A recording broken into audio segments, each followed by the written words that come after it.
손혜원입니다. 여명숙 증인께 말씀드리겠습니다. 5가지 질문하겠습니다. 네. 첫째, 2016년 4월 8일에 문화창조융합본부의 본부장으로 가셨죠. 근데 네. 왜 차은택 단장이 가장 잘 나가던 시기에 그가 명예단장으로 빠지고 여명숙 증인께서 단장으로 임명되었다고 생각하십니까? 제가 장관님으로부터 들은 답변은 첫째가 억울하게 차 단장이 구설수에 올랐기 때문이고, 두 번째가 차 단장이 워낙 본업이 많은데 그게 너무 바쁘고 그다음에 돈 안 받고 혹사시킨 게 미안해서 그렇게 했다고 들었습니다. 오로지 차 단장을 위해서, 차은택 단장을 위해서 들러리로다가 여명숙 단장을 갖다 놓은 거네요. 그리고 1년 한 달 만에 또 쫓겨나시고요. 두 번째 질문입니다. 그러면 거기서 일을 하실 때는 차 단장하고 여명숙 단장과는 업무상 어떤 관계였습니까?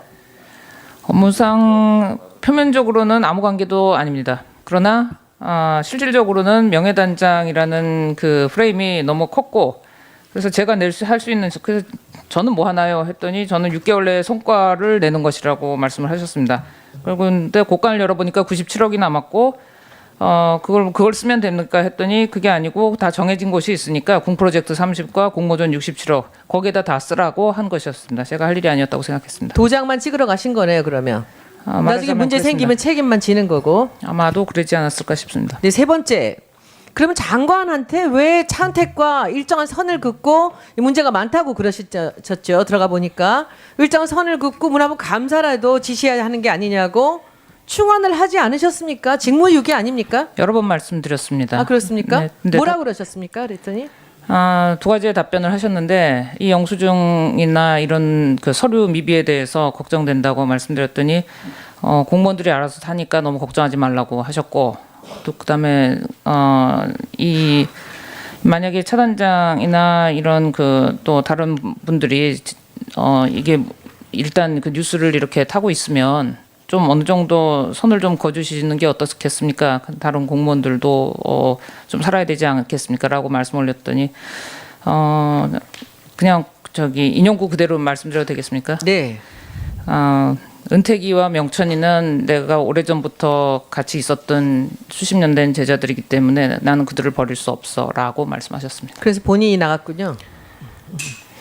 네 번째 질문 드리겠습니다. 이런 부조리한 상황을 보시고 장관도 말을 들어주지 않는데 다른 행동은 안 했습니까? 이걸 그냥 보시고 넘어가실 것 같지는 않았는데. 많은 곳에 말씀을 드렸습니다.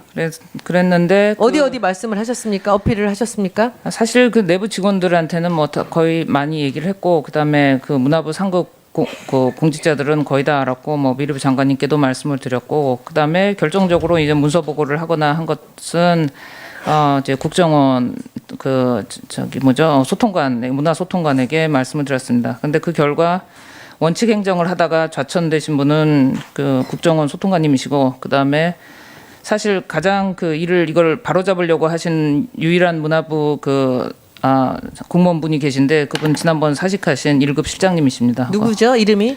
윤태용 실장님이십니다. 윤태용 실장님께서 그러면 그 여단장님을 도와주시려고 많이 했었습니다. 도와주셨습니다, 실제로. 네. 다섯 번째 영수증을 죄송합니다. 영수증을 네네. 받게 된 것은 기재부 출신이시죠? 지난번에 유일하게 나왔었습니다. 윤 실장님 도움 때문이었습니다. 그리고 국정원에서는 그러면 도와주시려고 하다가 그분들 또 그만두시게 됐습니까? 아프리카 내전 지역으로 발령받으셔서 성함이 어떻게 되십니까?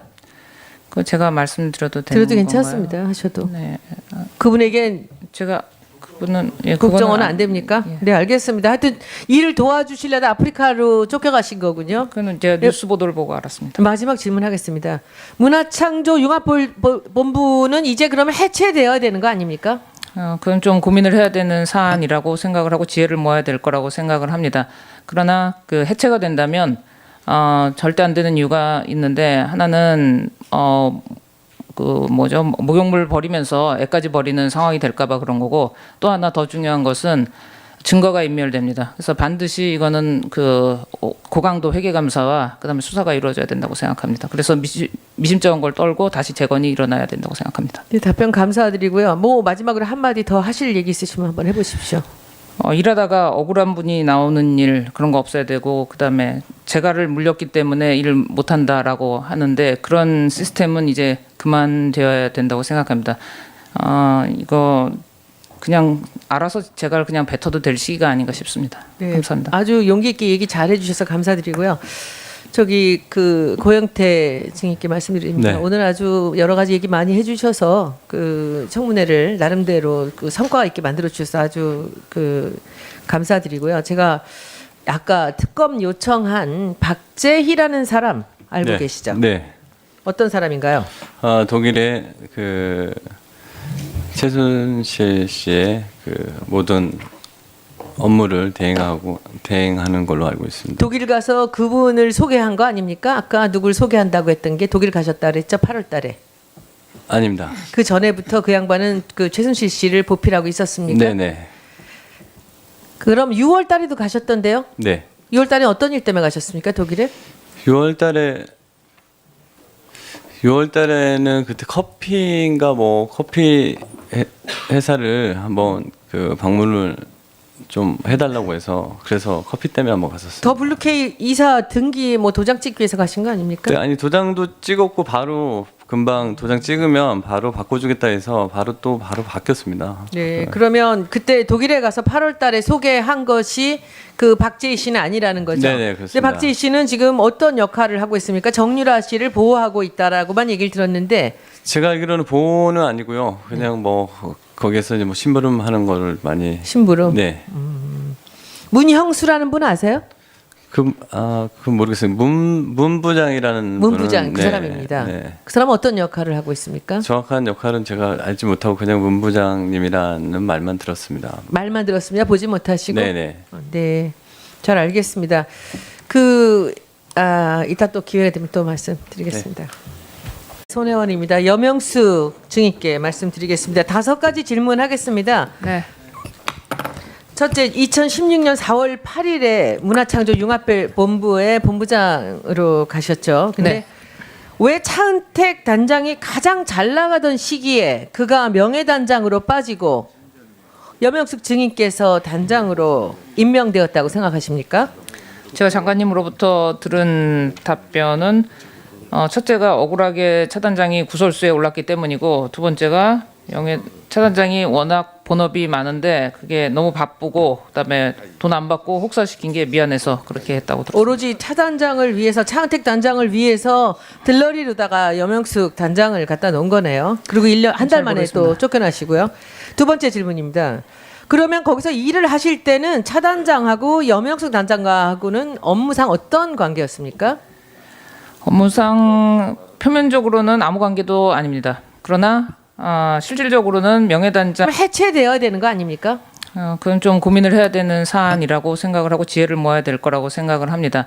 그러나 그 해체가 된다면 절대 안 되는 이유가 있는데 하나는 목욕물 버리면서 애까지 버리는 상황이 될까봐 그런 거고 또 하나 더 중요한 것은 증거가 인멸됩니다. 그래서 반드시 이거는 그 고강도 회계감사와 그다음에 수사가 이루어져야 된다고 생각합니다. 그래서 미심쩍은 걸 떨고 다시 재건이 일어나야 된다고 생각합니다. 네, 답변 감사드리고요. 뭐 마지막으로 한마디 더 하실 얘기 있으시면 한번 해보십시오.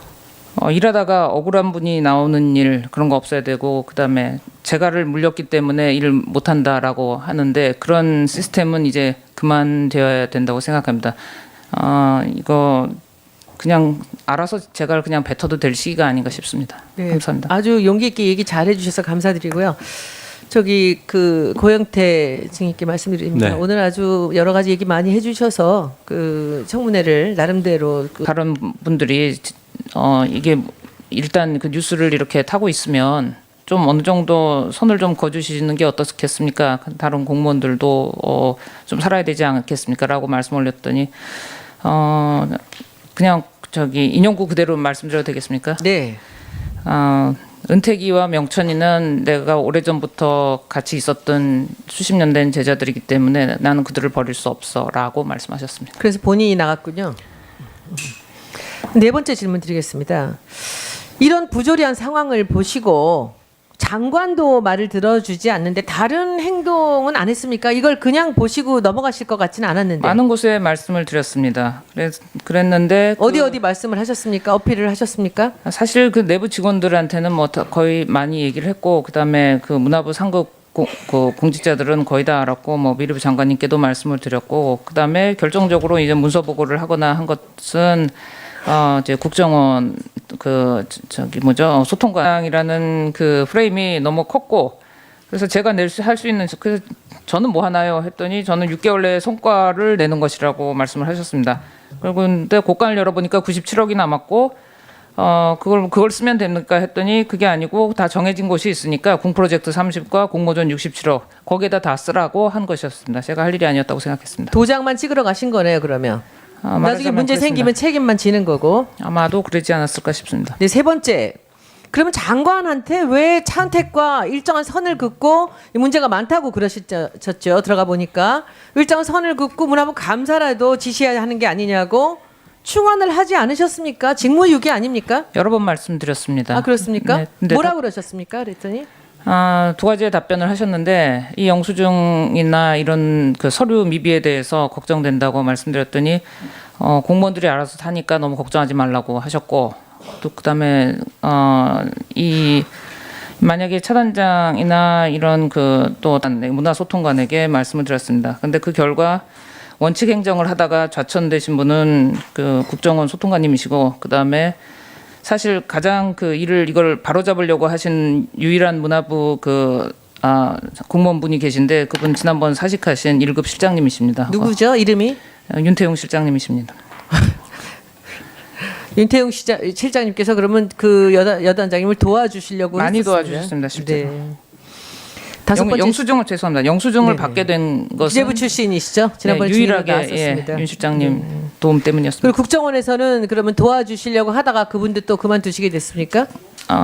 저기 아프리카 내전 지역으로 발령 받으셔서 성함이 어떻게 되십니까? 그 제가 말씀드려도 되는 들어도 건가요? 괜찮습니다. 하셔도. 네, 그분에겐 제가 그분은 국정원은 안 됩니까? 네, 알겠습니다. 하여튼 일을 도와주시려다 아프리카로 쫓겨가신 거군요. 그는 제가 뉴스 보도를 보고 알았습니다. 마지막 질문하겠습니다. 문화창조 융합본부는 이제 그럼